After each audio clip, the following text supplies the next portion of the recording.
नमस्कार न्यूज को स्वागत करुच्ची मु सिद्धार्थ।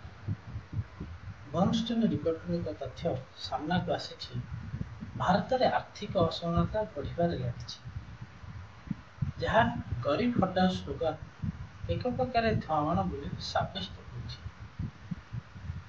लोकों आय बदल में व्यय बढ़ुवा बेले देश में धनी अधिक धनवान होबार लगी।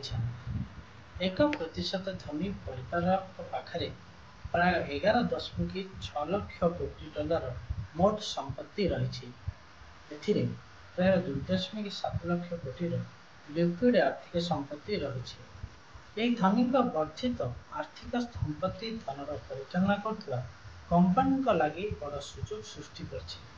बर्नस्टीन रिपोर्ट में कहुई भारत में सबुठ अधिक धनी परिवार आहरी अधिक धनी होगा जाऊँगी।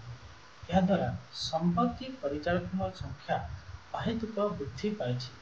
धनी लिक्विड संपत्ति में बैंक जमा और अणप्रमोटरक इक्विटी सामिल रही।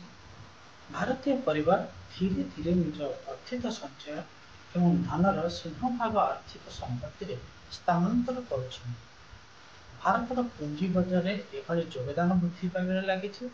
अति धनी लोकों आईपीओ और ब्लॉक डील माध्यम प्रमोटर होल्डिंग्स लिक्विड संपत्ति बदलाउछन्ति। पुंजी बजार वृद्धि लाभ उठाउछन्ति।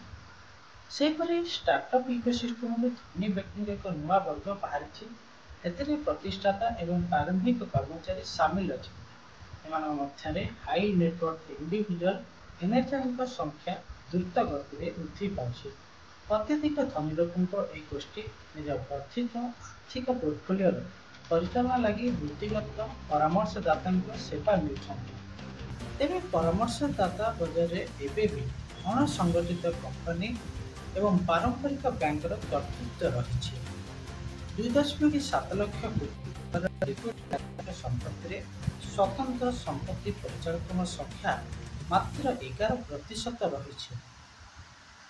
धन्यवाद।